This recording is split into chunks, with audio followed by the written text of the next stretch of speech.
Bonjour, j'espère que vous allez bien. On se retrouve pour une nouvelle vidéo. Alors, avec la baisse du CAC 40, on peut se poser la question, est-ce qu'il y a de belles opportunités? Est-ce que c'est le moment de rentrer ou est-ce qu'il faut encore attendre?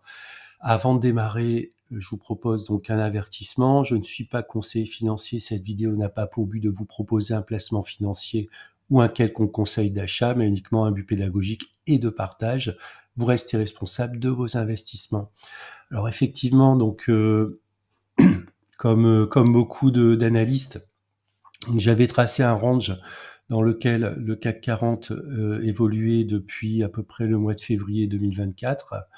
Donc je me posais la question, est-ce qu'on va sortir par le haut, par le bas? Donc il semble, avec la baisse d'aujourd'hui, qu'on serait en train de sortir vers le bas. Donc on aurait une première cible autour des 7600 points. Donc ce serait peut-être un moment intéressant pour rentrer sur des valeurs ou pour renforcer des valeurs qu'on aurait dans le portefeuille. Alors à titre personnel, j'ai renforcé quelques lignes, on va le voir un petit peu plus loin. Ce que je vous propose, c'est de regarder quelles sont les actions qui ont le baissé le plus et est-ce qu'il y a vraiment une opportunité de rentrer sur ces actions.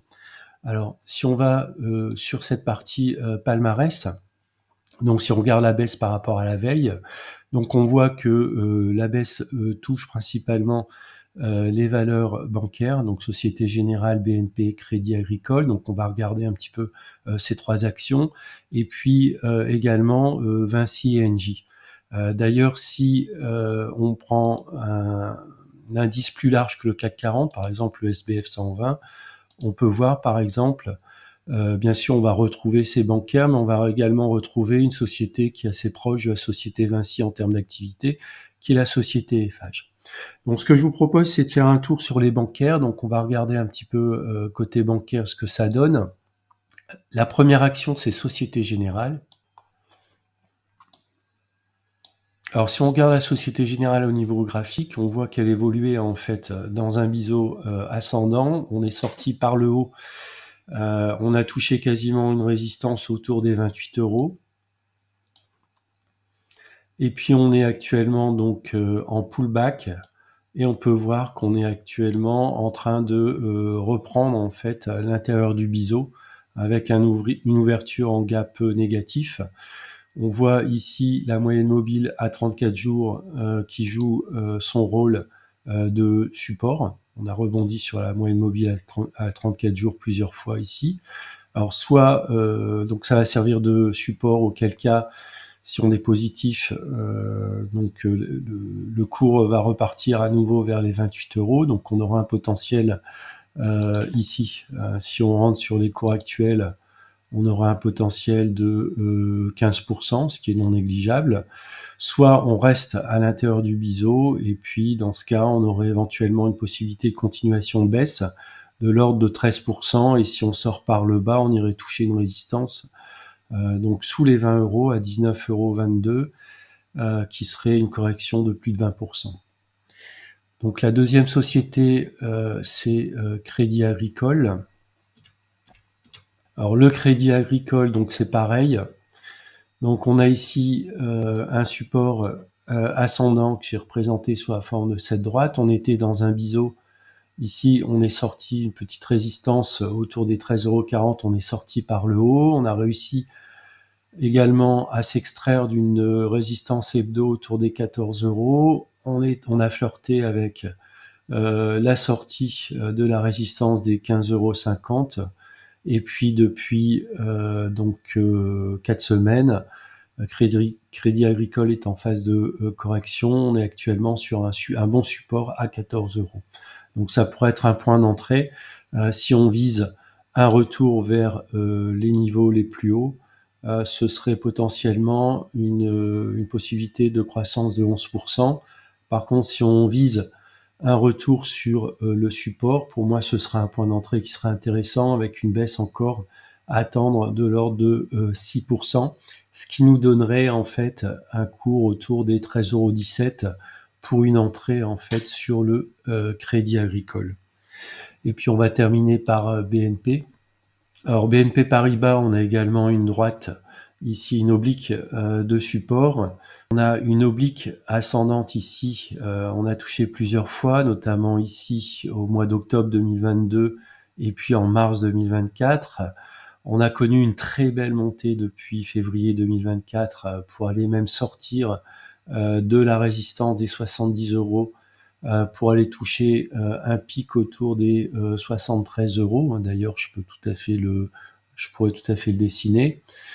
Donc on va dessiner voilà, ce support ici. Alors comme on est sur du weekly, on va le mettre en bleu. On a corrigé, donc la résistance qui est devenue support des 70 n'a pas tenu, donc on l'a cédé. On a un tout petit support ici, hebdo au 66,84 qui est en train de céder. Alors là, je suis en weekly, je vais passer en daily. On voit effectivement donc ce petit support a cédé. On a ouvert en dessous du support suivant qui était à 63 euros.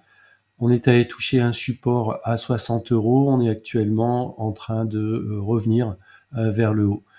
Voilà, donc pour ceux qui souhaitent rentrer sur l'action, alors soit on attend encore une petite correction pour aller toucher l'oblique, ce qui nous donnerait encore une baisse à attendre de l'ordre de 8%. Soit on rentre sur ici ce niveau des 60 euros pour viser éventuellement un swing trading par exemple assez court de 5%. Ou alors un retour vers une zone ici, une zone donc qui était un ancien support hebdo autour des 67 euros, ce qui donnerait une progression de 10%. Alors moi je suis rentré, j'ai renforcé 2 actions. La première action sur laquelle j'ai renforcé c'est Vinci. Donc le code c'est DG. Alors pourquoi en fait j'ai renforcé sur Vinci? Alors certes, on a cassé ici un support oblique avec un gap. Donc je suis allé chercher ici sur le support suivant, donc qui se situe à peu près sur la zone des 100 euros, 103 euros. Donc j'aime bien souvent acheter légèrement au-dessus. Donc je me suis positionné à peu près autour de 104 euros.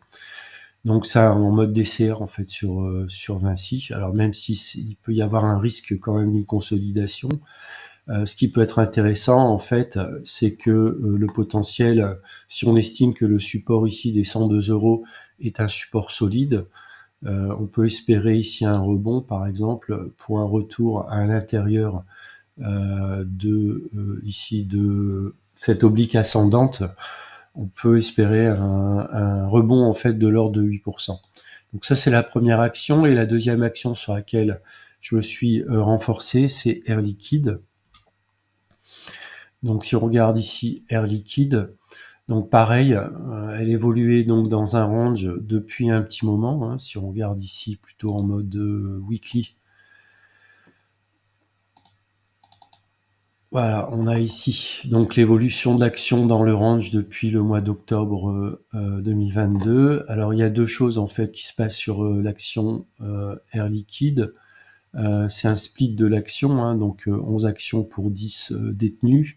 Et puis ici on a un gap avec une sortie par le bas en fait du canal ascendant. Alors on peut voir qu'on est actuellement un point d'entrée qui était intéressant, c'était autour des 168 euros. On y est actuellement. Je vais rebasculer en mode quotidien. Voilà. On a été ici. Alors il y a eu le split hein, ici, si vous regardez aujourd'hui. Donc on a la division d'action 11 par 10 qui peut expliquer en partie en fait la chute du cours. Voilà, si le split n'a pas été encore pris en compte, effectivement, on n'a pas une baisse de, voilà, on n'a pas une baisse de 11% d'action. C'est juste qu'il y a eu à la fois la baisse de l'action, puis l'effet du split. Donc on était sur un support autour des 168. Pour moi, c'était un bon point d'entrée.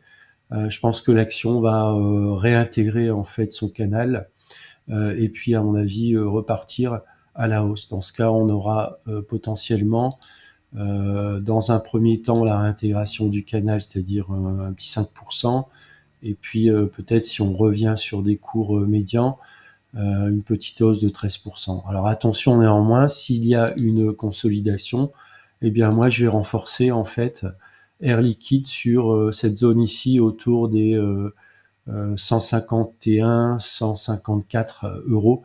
Pour moi, ce sera ma zone de renfort si l'action Air Liquide est amenée à baisser à nouveau. Voilà, c'est la fin de la vidéo. Je vous remercie de l'avoir regardé. N'hésitez pas à mettre un commentaire si vous le souhaitez. Et puis, je vous dis à bientôt pour une prochaine vidéo.